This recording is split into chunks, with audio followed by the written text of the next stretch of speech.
Hmm. Good morning. I just sat back down at the desk. I was away for 5 minutes, and it's 4:44, and I thought, do I click it and say start now, or do I wait? And I just went ahead and clicked it, even though I don't feel like I'm exactly ready. I'm not focused. Anyway, the title this morning is Ninth Wave.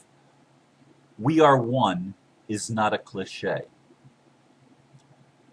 How many times do I find myself thinking, or saying, the world would be a better place if only we could get rid of fill in the blank? That's really oneness, isn't it? No, it's not. That's our polarization thinking to which we have become habituated. This ninth wave is about unity conscious, and no one gets left out unless they personally choose that for themselves. That's what I had written a while ago. I got out of bed. It was funny. I had a really weird dream, and I woke up a little bit before 3 o'clock, and I rolled over so as not to look at the clock, and then I was just meditating on this dream that I had had. I didn't really see all the pieces of it, but it was like I was trying to cover something up, and there was some kind of a conflict going on, and some game that was being played. And I realized as I was pondering this that I wasn't being completely honest with myself. And so that's sort of the early morning premise. And then I finally thought, well, I've got to get out of bed. And I rolled over and put my feet on the floor and looked at the clock, and it was 3:33. And so I laughed. 3:33, 9. Master number again. And then I get down and I go to the meditation room, and I come back here.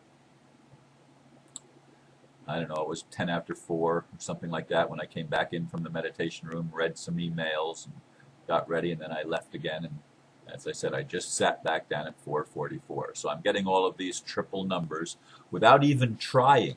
I mean, I'm not even trying. And there they are.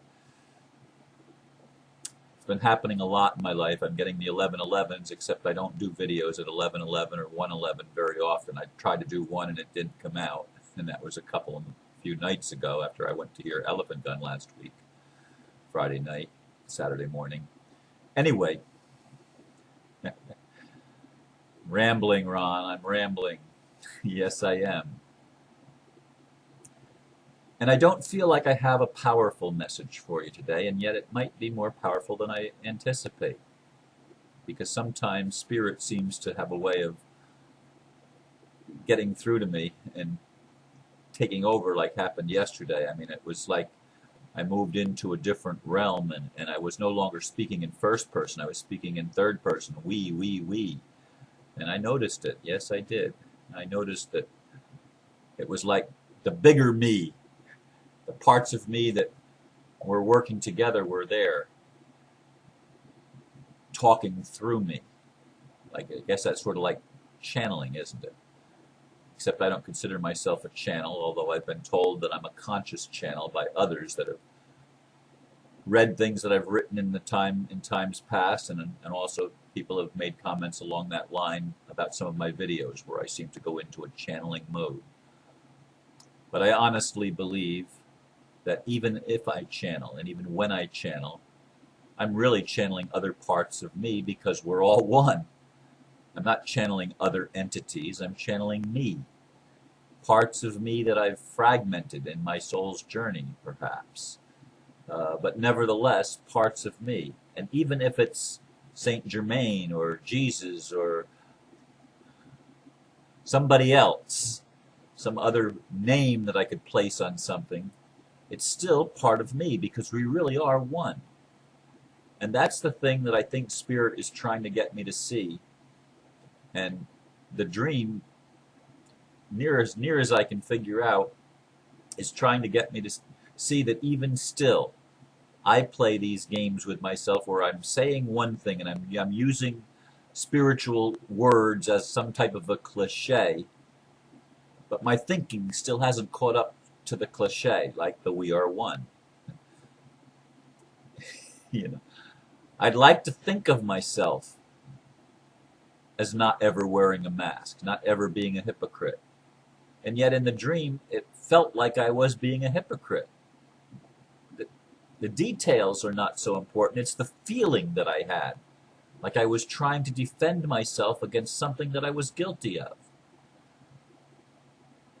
And it doesn't make sense. I'm trying to connect it to my life, and I'm not doing a very good job in the analysis following the thing. And sometimes my meditations are analysis. That's really what they are. They're contemplating possibilities and analyzing them. And again, I feel like I'm rambling, but this may mean something to somebody else. And so I'll continue, and it's probably going to be a short one today because I don't feel like I have the stuff in me to make it a longer one. It's probably not going to go 15 minutes. But anyway, I am realizing that I do still, from time to time, catch myself in my own lies to myself. And I really don't want to live like that. I really don't want to do that. So I give myself lots of forgiveness, lots of grace, lots of mercy. And I'm learning to just chuckle, to just laugh. That the things that I'm so adamant about in trying to get others to stop doing, there's still parts of me that are doing the same thing. And I'll bet you that's happening in more cases than just my own. Maybe I'm wrong, but I suspect that many of us are catching ourselves in our own little hypocrisies. Saying these nice cliches, but not really living them, and not really thinking them. How many times a day do you find yourself judging someone and thinking they're not worthy? I posted a video last night about bankers, and I really hesitated in posting it or sharing it on my Facebook page because it was really hard on the bankers.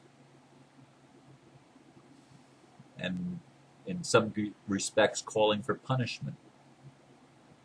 And boy, I do think that if there's any industry or any system on this planet that is evil, it is modern banking. Modern banking is an evil, fraudulent system as I see it. And yet I know some bankers personally. They're not bad people. I sat in a meeting last night, and two of the people there were investment bankers. One of them was an insurance person. They're all in the financial industry, which is, to me, totally corrupted, totally fraudulent. We even had the PR man from the United States congressman in the meeting. So some of the things in the system that I really don't like, there I was face to face with these people, and I had some beautiful conversations, although some of them seemed to be avoiding me because I did speak out. I asked my friend, whom I went there to support, "Do you really want me to speak?" And she says, "Well, I've been debating that," because she knows me. And I push buttons. And I guess I pushed some last night, and I made a couple people, at least it appeared that I made a couple people a little bit uncomfortable, although I had some, as I said, I had some very good conversations. But I get this thing that if only we could get rid of these people, the world would be a better place. And usually I would fill in the blank with bankers and corporate heads, CEOs of corporations, and CFOs and COOs, and government officials, and lawyers and judges. Some of these roles have been so corrupted, but it's not the people that I really want to get rid of, because people are people. And I can forgive people, but I can't really forgive systems of corruption, except when I see that the people that use those systems of corruption have been responsible for my awakening. So again, I'm talking in circles, but am I? But am I really? Because this is my thinking. This is my thinking, and I'll bet you I'm not the only one. I want to love everybody because we really are all one. But there's certain things in the world, behaviors as well as systems, that really, really have outgrown their usefulness. I no longer need them to wake me up. Maybe other people still need them to wake them up, but I don't need them to wake me up. And I know that ultimately, we are one is not a cliche. It's the reality of life itself. And that's the reality that we're waking up to. This is unity consciousness, as I said, in this ninth wave. And the world that we're co-creating together is a world based on unity consciousness. It's a world based on compassion and cooperation. And it's a world that has me excited because I can see it sometimes, but sometimes, as in my dream, I see that I'm still not completely where I want to be. I still haven't completely released some of the old paradigm thinking, and I find myself sort of in the in-between place, wanting the new, but still caught up a little bit in the old. Anyway, that's all I'm going to go. I did go longer than I thought I was going to be able to do. It's funny how that happens. I'm going to leave you with these thoughts. Have a beautiful day. Namaste.